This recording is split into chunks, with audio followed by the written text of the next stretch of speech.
என் அன்புக்குரியவர்களே, தேவனாய கர்த்தர் ஆசீர்வதிப்பாராக. சிம்பிளாக சொன்னால், நீங்கள் உள்ளே இருக்கிற பிள்ளை, அவங்க வெளியே இருக்கிற பிள்ளை. உள்ளே இருக்கிற பிள்ளை ஆசீர்வாதத்தை என்ஜாய் பண்ணுது. வெளியே இருக்க பிள்ளைக்கு ஆசீர்வாதம் இருக்கா? இருக்கு. ஆனால் அவன் என்ஜாய் பண்ணலை, அவ்வளோதான் மேட்ரு. ஸோ தூதர்கள் அவருக்கு யார் தெரியுமா? தூதர்களுக்கும் அவர் பிதாவாம். அவர் தான் ஃபவுண்டர். எல்லாருக்கும் அவர் பிதா தான்.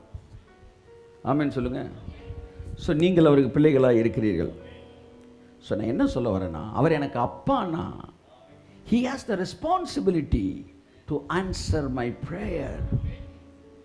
அப்பானா பிள்ளை கேட்குறத கொடுக்கறதுக்கான பொறுப்பும் அதற்கான கடமையும் அந்த தகப்பனுக்கு இருக்கிறபடினால், நான் என் தகப்பனிடத்தில் போகும்போது என் தகப்பன் கட்டாயம் எனக்கு பதில் கொடுப்பார். காரணம், அவர் எனக்கு பிதாவாய் இருக்கிறார். பிதாவாய் இருக்கிறார். அதனால இயேசு கிறிஸ்து ஜெபம் பண்ண தொடங்கும்போது எங்கள் பிதாவேன்னு தொடங்க சொல்றாரு. முதல்ல அதில் நீ கனெக்ட் ஆகணும். ஒரு பிதா தம் பிள்ளை வந்து இந்த ரூட்ல வா அந்த ரூட்ல வான்னு பேச மாட்டான் சார். சொல்ற புரியுதா இல்லையா உங்களுக்கு? ஸோ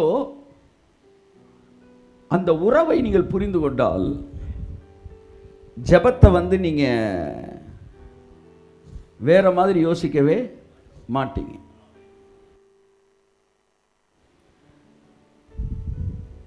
அவர் யார்? தம்மை நோக்கி கூப்பிடுகிற யாவருக்கும். Let us have a new dimension about prayer. சங்கீதம் 145:18 வாசிப்போம். தம்மை நோக்கி கூப்பிடுகிற யாவருக்கும். முக்கியமான வார்த்தை. உங்கள்ட்ட கையில பேனா இருந்தா, உங்க சொந்த பைபிளா இருந்தா, எங்க கோடு போடணும் இந்த வசனத்துல? சொல்லுங்க சார். தம்மை நோக்கி கூப்பிடுகிற, சொல்ல முடியுமா வசனத்தை? தம்மை நோக்கி கூப்பிடுகிற யாவருக்கும், உண்மையாய் தம்மை நோக்கி கூப்பிடுகிற யாவருக்கும் கர்த்தர் சமீபமாய் இருக்கிறார். கோடு எங்க போடணும்? இந்த வார்த்தையை மீறி அவர் ஒன்று செய்ய முடியுமா? பைபிள் சொல்லுது, கூப்பிடுகிற யாவருக்கும் அவர் சமீபமாக இருக்கிறார். கரங்களை தட்டி கர்த்தருக்கு நன்றி சொல்லுவோம்.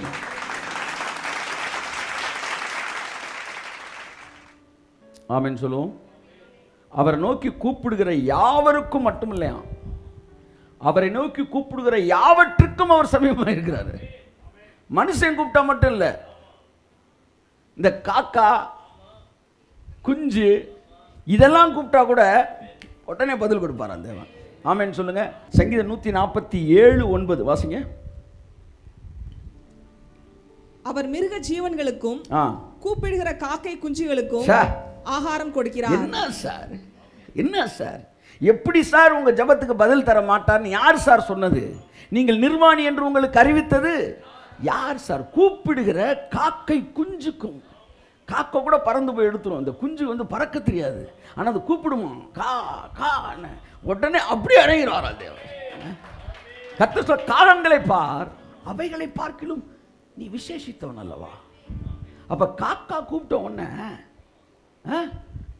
அவர் உடனே வந்து கொடுத்துறாராம். அவருக்கு பேர் ஏன் தெரியுமா அவர் கொடுக்குறாரு? அவருக்கு பேரு ஜெபத்தை கேட்கிறவர்.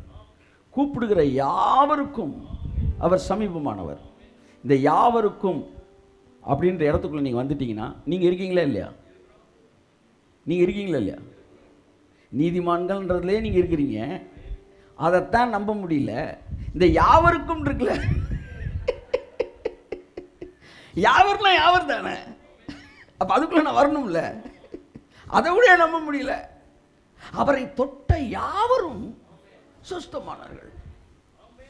அப்படியே திறக்குது பாருங்க கதவு மனசுக்குள்ள.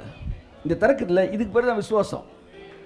இப்ப இந்த நாலேஜோட போறேன்ல, இதுக்கு பேர் தான் விசுவாசத்தோட நான் போறது. இப்ப என்னன்னா, அவரை தொட்ட சொல்லுங்க யாவரும் சுஸ்தமானார்கள். அவரை நோக்கி கூப்பிடுகிற யாவருக்கும் அவர் சமீபமானவர். அவர் மாம்சமாகிய யாவருக்கும் தேவனாகிய கர்த்தர்.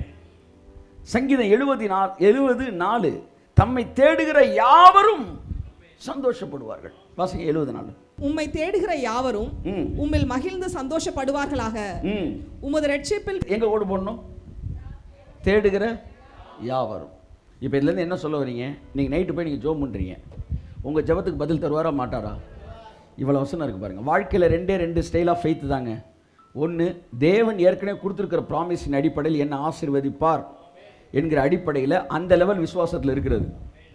செகண்ட் லெவல் ஃபெய்த் என்னன்னா, நான் கேட்குற எல்லாத்துக்கும் அவர் பதில் தருவார். இது செகண்ட் லெவல் ஃபெய்த் தான். ஸோ நீ கேட்குறதுக்கு அவர் பதில் தருவாருன்னும் போது உன் லைஃப்பை நீ டிசைன் பண்ணுற.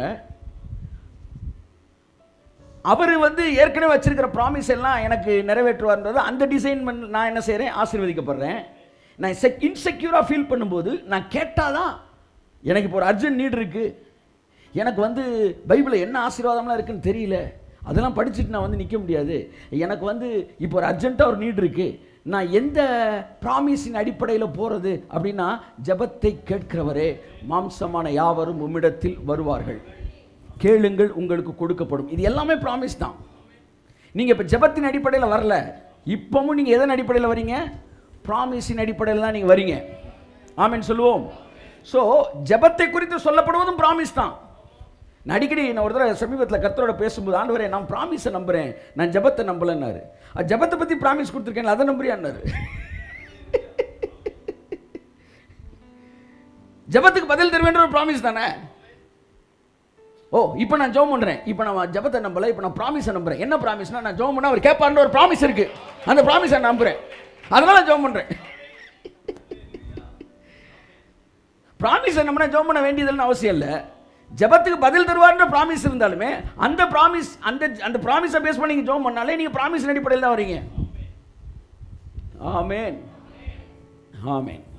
என் அன்புக்குரியவர்களே, தம்மை தேடுகிற யாவருக்கும், சங்கீதம் 2:12 சொல்லுது, அவரை அண்டிக் கொள்ளுகிற யாவரும் பாக்கியவான்கள். ஆமென் சொல்லுங்க. ஆமென். இது எல்லா வசனத்திலும் என்ன வருது சொல்லுங்க? யாவரும், யாவர். எங்கேயுமே அவர் ரெஸ்ட்ரிக்ட் பண்ணவே இல்லை. விசுவாசமே இல்லைன்னு கூட அவர் ரெஸ்ட்ரிக்ட் பண்ணவே இல்லை. ஆமென். அவரை தொட்ட யாவரும் சுத்தமானார்கள்னா என் கேள்வி என்ன? தொட்ட எல்லாருமே பரிசுத்தவான்களா? அவரை தொட்ட எல்லாருமே பரிசுத்தவான்கள் கிடையாது. சார், இந்த இடையில பிரசங்கம் பண்ணவன் அவன் விருப்பத்துக்கு ஏற்ற மாதிரி மாற்றி பேசிட்டான் சார். நான் என்ன சொல்ல வரேன்? இயேசுநாதரை தொட்ட எல்லாருமே பரிசுத்தவான்களா? சொல்லுங்க. இன்னொரு கேள்வி கேட்குறேன், இயேசுநாதரை தொட்டவன் எல்லாருமே விசுவாசத்தில் பெரிய ஆளுகளா? அவனுக்கு சிம்பிளாக ஒரு ஃபெய்த் இருந்துச்சு, அவர் தொட்டா சோமாயிரும், அவ்வளோதான். 50 பேர் 3 நாள் ஃபாஸ்டிங்லாம் போட்டு வரல. இப்படியே சொல்லி நல்லா பிரசங்கம், இல்லை அந்த பிரசங்கம் தான் எங்களுக்கு பிடிக்கும் அப்படி சொல்லிட்டு தான் இவன் ப்ரேயரை பண்ணுறதில்ல. புரியுதா? ஜெபத்தை என்னைக்கு நீ பிஹெச்டின்னு பேசுனியோ 2 பேர் தான் முடிக்கிறாங்க சர்ச்சில்.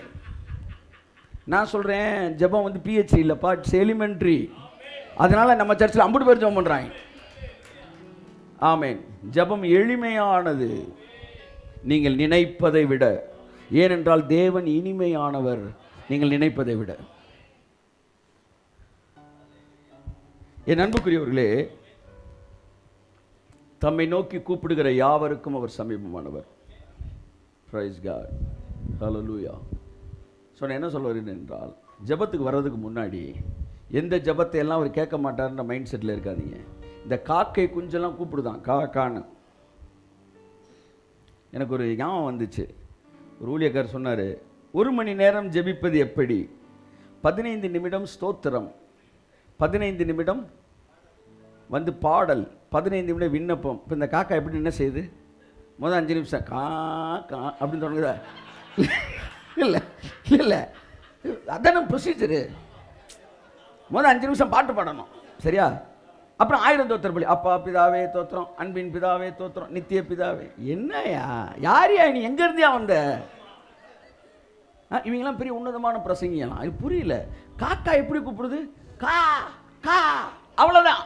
அது காண என்ன அர்த்தமா? அவருக்கு தா தான் கேட்குது. ஹலோ, உன் பிள்ளை பப்பு அப்படின்னாலே நீ பருப்புன்னு கண்டுபிடிக்கிறீல, அப்படின்னா பாலுன்னு கண்டுபிடிக்க. உனக்கு அறிவு இருக்கு, அவருக்கு இல்லையா? பெரிய நாங்களாம் ஜெபத்தை அவர் குறைச்சி பேசுகிறேன். இல்லை, ஜெபத்தை குறைச்சி தான் பேசுகிறேன், தேவனை கூட்டி பேசிக்கிட்டு இருக்கிறேன். இப்படி ஜபிக்கணும், அப்படி ஜபிக்கணும், அப்படி ஜபிக்கணும்னா இந்த பூமியில் ஊமையாக இருக்கிறவனுக்கு பதிலே கிடையாது. ஆமாம், நீ சொன்ன மாதிரி வாயை திறக்கணும்ல. ஐயா வந்திருக்கிறதே வாயை திறக்கிறதுக்கு தான் வந்திருக்கியா.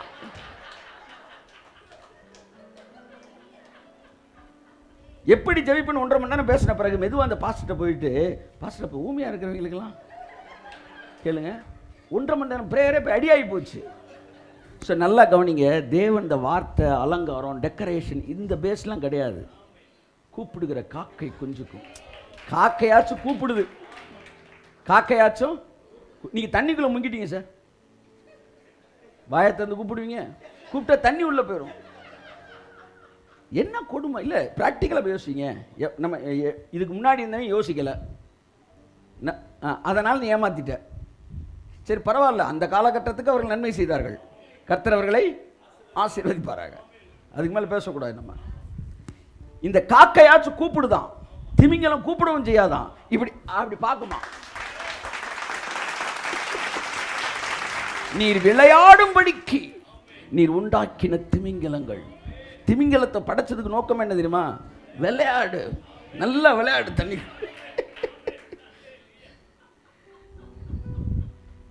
ஒரு பெரிய திமிங்கலத்தை கொண்டு போய் ஸ்விம்மிங் பூலில் போட்டு விட்டீங்கன்னா அதுக்கு என்ன செய்யும்? ஐயோ தண்ணியே இல்லையே, இதுக்குள்ளே எப்படி நீச்சல் அடிக்கணும். கர்த்தர் சொல், உன் உடம்புக்கு ஏற்ற மாதிரி நான் வச்சிருக்கேன் தண்ணி, சூப்பராக நீ விழுந்து நல்லா சொல்லி சமுத்திரத்தை படைச்சு விளையாடுமான்னாராம்.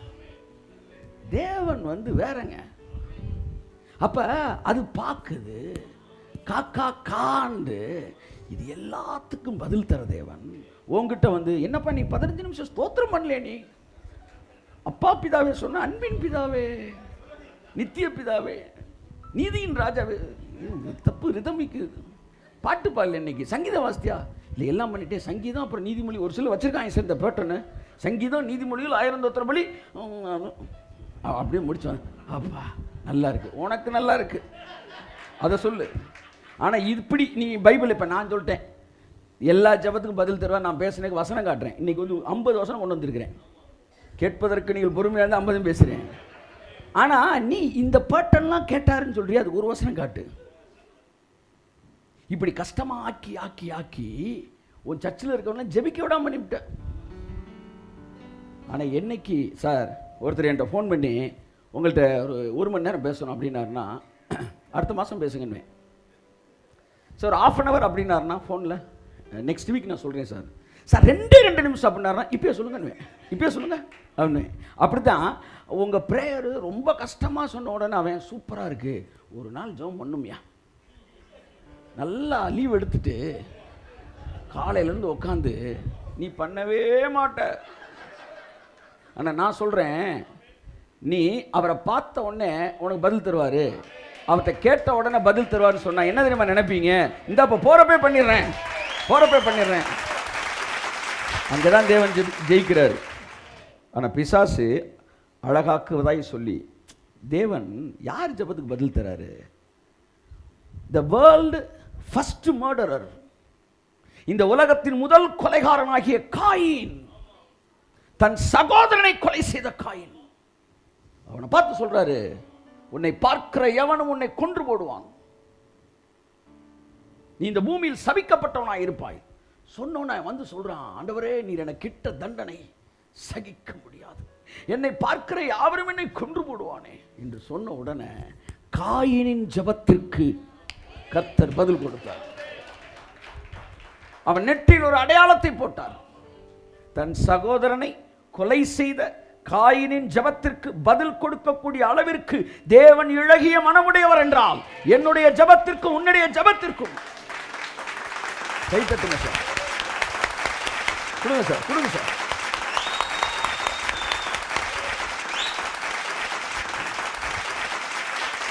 காயின் ஜெபத்துக்கே பதில் கொடுத்தது. இதை விட ஒரு பெரிய மேட்டர் சொல்றேன், இருதயத்தை திறப்படுத்திக்காங்க. ஒரு தடவை பிசாசை பார்த்து சொன்னார், இவனை விட்டு விலகி போன் சொல்லிச்சு. ஐயா அந்த பன்றிகளுக்குள் போய்க்கிறேன். God of generosity. அப்படியா? சரி போ. நான் கேட்கிறேன், பிசாசின் ஜெபத்திற்கு அவர் பதில் கொடுப்பார் என்றால் என்னுடைய ஜெபத்திற்கும் பிசாசோட மோசமான யார் இருக்கீங்களா? இங்கே அமைதி எந்திரிச்சு வீட்டுக்கு போங்க. ஏன் உன் ஜெபத்துக்கு பதில் வராது, ஏன் உன் ஜெபத்துக்கு இப்படி சொல்லியே ஜெபத்துக்கு வர்றவனை ஜெபத்தை விட்டு தூரம் ஆக்கிட்டாங்க. ஜெபத்துக்கு போகும்போது எங்கள் அப்பா எவ்வளோ மென்மையானவர், பிசாசு கேட்டது கொடுத்துருக்காரு. இந்த காயின் கேட்டான் பாருங்க, அவனுக்கு கொடுத்தாரு. திமிங்கலங்கள் பார்க்குறப்ப கொடுக்குறாரு, காக்காய் குஞ்சுக்கெல்லாம் கொடுக்குறாருயா. என்னை எப்படி அவர் கைவிடுவார்? அவர் தன்னுடைய சாயலா என்னை படைத்திருக்கிறார். ஓ பிரைஸ் காட், ஹல்லேலூயா. என் அன்புக்குரியவர்களே,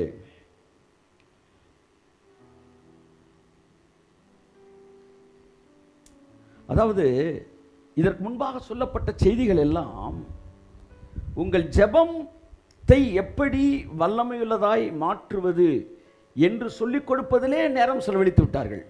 ஆனால் அதை விட்டுவிட்டு தேவன் உங்கள் ஜெபத்தை எப்படி பார்க்குறாரு என்பதை சொல்லிக் கொடுத்துருந்தா, தேவன் என் ஜெபத்தை எப்படி பார்க்குறாரா என்கிற எண்ணம் என்ன செய்யும்னா என்னை ஜெபிக்கிறவனாய் மாற்றியிருக்கும். ஜெபத்திற்கு வரும்போது தேவையானது ஜெபத்தை குறித்த அறிவல்ல, தேவனை குறித்த அறிவு. தேவனை குறித்த அறிவு. ஆமென் சொல்லுவோம். ஹல்லேலூயா. ஜனங்கள் ஜெபத்திற்கு ஏன் வருகிறார்கள்?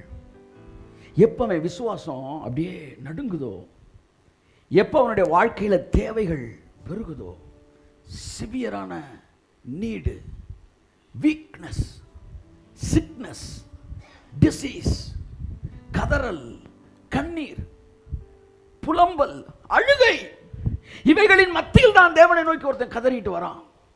அப்படி வர்றவனை பார்த்து, நீ லைசன்ஸ் வச்சிருக்கியா, நீ ஆர்டிஓவில் பதிஞ்சிருக்கியா, இது பண்ணியிருக்கியா, அந்த சர்டிஃபிகேட் வச்சிருக்கியா? இப்போ அப்படி கேட்டார்னா, சார் நீங்கள் ஒருத்தனை வந்து ஆக்சிடென்ட் ஆகிடுச்சு சார், அவனை தூக்கிட்டு போறீங்க சார் ஒரு டாக்டர்கிட்ட, சார் உங்களுக்கு ட்ரீட்மெண்ட் கூட அவர் சொல்கிறாரு, எஃப்ஐஆர் ஃபைல் பண்ணியா,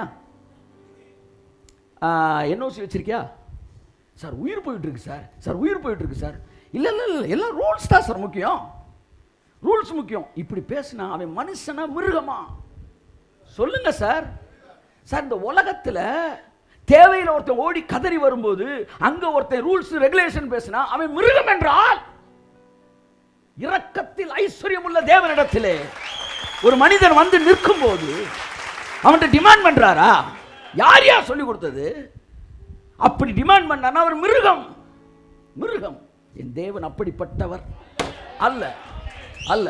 ஆமென், ஆமென். புரியலன்னா இப்போ இந்தியன் படம் பாருங்க.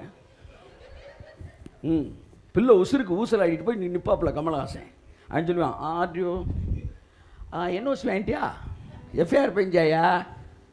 எனக்கு அதை பார்த்தோன்னா பிதா தெரிகிறாரு, உனக்கு வேறு மாதிரி தெரிஞ்சான்னு ஒன்றும் செய்ய முடியாது. அப்போ கர்த்தர் சொல்ல, இவன் இவ்வளோ கொடூரமாக இருக்கிறான், என்ன கொடூரமாக, என்னையும் இப்படி தாண்டா காமிச்சாங்க. எழுதி வச்சுக்காங்க, உங்கள் தேவை நேரத்திலே உங்களுக்கு போதகம் பண்ணுகிற தேவன் அல்ல, உங்களை போஷிக்கிற தேவனாய் அவர் இருக்கிறார். அட்வைஸ்லாம் மெதுவாக மேட்ரு முடிஞ்சவொன்னு வச்சுக்குவார். நீ கதறிக்கிட்டு இருக்கும்போது பண்ணுற தேவன் இல்லையா? இயேசுவின் நாமத்தில் அவர் ரத்தத்தில் அந்த என்ன அந்த படங்கள் அழிக்கப்படட்டும். ஒரு தடவை தண்ணியில் நடந்து வந்துக்கிட்டு இருந்தான். யார்? பேதுரு. வந்தவன் சரட்டுன்னு என்ன செஞ்சிட்டான்? முங்கிட்டான். முங்கினவன் அற்ப விசுவாசியே, ஏன் என்னை சந்தேகப்பட்டாய் அப்படின்னு அவர் திட்டிட்டு கையை பிடிச்சி தூக்குனாரா, இல்லை படக்குன்னு கையை பிடிச்சி தூக்கிட்டு அப்புறமேட்டு திட்டினாரா? சொல்லுங்க. வசனத்திலே பார்த்துருவோமா? வாசிமா, எங்கம்மா இருக்குது? மத்தேயு 14:30-31 வாசிங்க. காற்று பலமா இருக்கிறதை கண்டு பயந்து அமிழ்ந்து போகையில் ஆண்டவரே என்னை ரட்சியும் என்று கூப்பிட்டான். உடனே இயேசு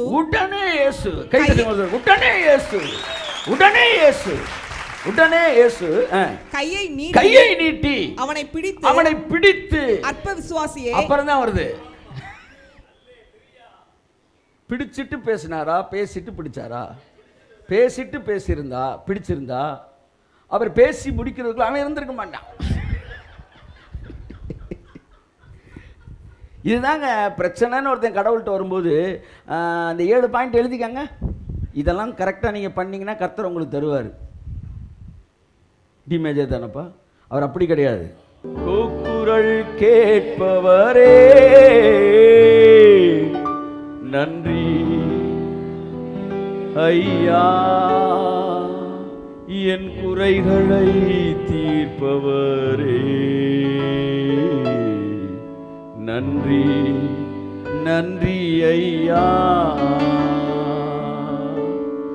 பைபிள் சொல்லுது, ஆபத்து காலத்தில் என்னை நோக்கி கூப்பிடு, நான் உன்னை விடுவிப்பேன், நீ என்னை. நம்மளுடைய சூழ்நிலை நேரத்திலே டீச் பண்ணிக்கிட்டு இருக்கிற தேவன் நல்லவர். அதை புரிந்து கொள்ளுங்கள். தேவனுடைய பெயரை ஜெபத்தை கேட்கிறவர். இது அருமையான தேவ பிள்ளைகளே, நீங்கள் அவர்கிட்ட தைரியமாக வரலாம். அவர் ஜெபத்தை தள்ளுகிறவர் அல்ல, அவர் பேர் ஜெபத்தை கேட்கிறவர். யார் ஜெபத்தை? மாம்சமான யாவரின் ஜெபத்தை கேட்கிறவர். சார் ஜெபத்துக்கு ஃபெய்த்து தேவையில்லையா? இல்லை சார், அவர் ஜெபத்தை கேட்கிறவர்ன்றதை புரிஞ்சுக்கங்க, அதுதான் ஃபெய்த்து. ஃபெய்த்துன்றது தனியாக எங்கேயோ ஹெவன்லேருந்து வர ப்ராடக்ட், தனியாக எங்கேயோ இருந்து வர ப்ராடக்ட் இல்லை. Understanding him, knowing him, it's what faith is. அவரை புரிந்து கொள்வது தான் விசுவாசம். நீங்கள் ஜெபம் பண்ணிட்டு நிம்மதியாக நீங்கள் தூங்கலாம். ஏன்னா அவருக்கு பேர் ஜெபத்தை கேட்கிறவர். கட்டாயம் என் ஜெபத்திற்கு பதில் தருவார். ஆமென் சொல்லுவோம். கரங்களை தட்டி கர்த்தருக்கு நன்றி சொல்லுவோம். ஆமென் ஆமென். என் அன்புக்குரியவர்களே, ஸோ வெறும் ஜெபத்தை மட்டுமல்ல, அதாவது கூப்பிடுங்க அவரை நோக்கி கூப்பிடுங்கன்னு வந்து அந்த கூப்பிடுங்க அப்படின்றதுக்கு கோடை மாற்றி எழுதிட்டாங்க. கூப்பிடுங்க அப்படின்னோடனே கதறுங்க, கண்ணீர் விடுங்க, அவரை போட்டு சுரண்டுங்க. ஆனால் அப்படி இல்லையே. அந்த போகிற அவரை கூப்பிடு தம்பி அப்படின்னா சார் சார் அவ்வளோ முடிஞ்சு. இதான் கூப்பிடுறது, இதானே கூப்பிடுறது. அப்போ பைபிளுக்கு கூப்பிடுறதுன்னா வேறு பேர் வச்சுக்கிற, நேரில் கூப்பிடும்போது வேறு கூப்பிடுறேன்னா. ஒருத்தர் சொன்னா ஐயரே அப்படின்னா அவ்வளோதான். அங்கனக்குள்ள அரை மணி நேரம் உபவாச ஜெபம் பண்ணிக்கிட்டு இருந்தா. இல்லை சார், ஏசு ஐயரே எங்களுக்கு இறங்கும். அந்த ஒரு வரி 30 வருட வியாதியை சுகமாக்கியது. ஜெபம்னு ஒன்னே தேவையில்லை சார் அவருக்கு. ஏன் தெரியுமா? ஜெபம் என்னவென்றால் உங்கள் விருப்பத்தை மீறி அவர் ஒன்று செய்யக்கூடாது.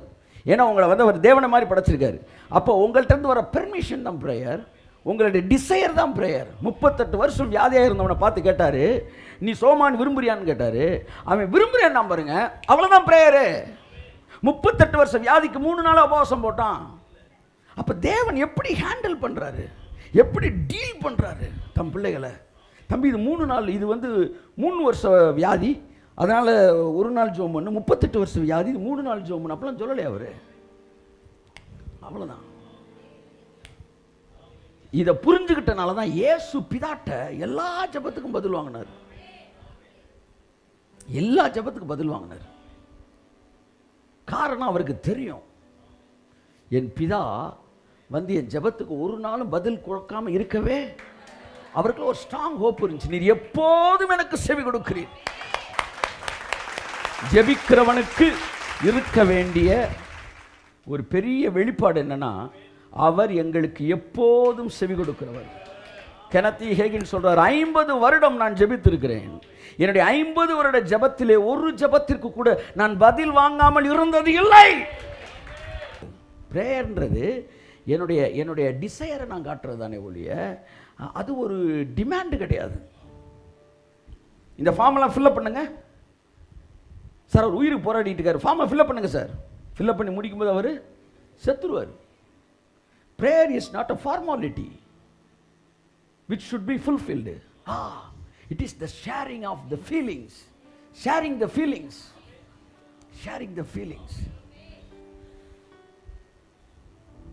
Prayer நான் கனெக்ட் ஆகிறேன், அப்படியே என் ஃபீல் அவர்கிட்ட நான் I am ready to receive your இல்லாட்டி ஐ நீட் யூ, அவ்வளோதான்.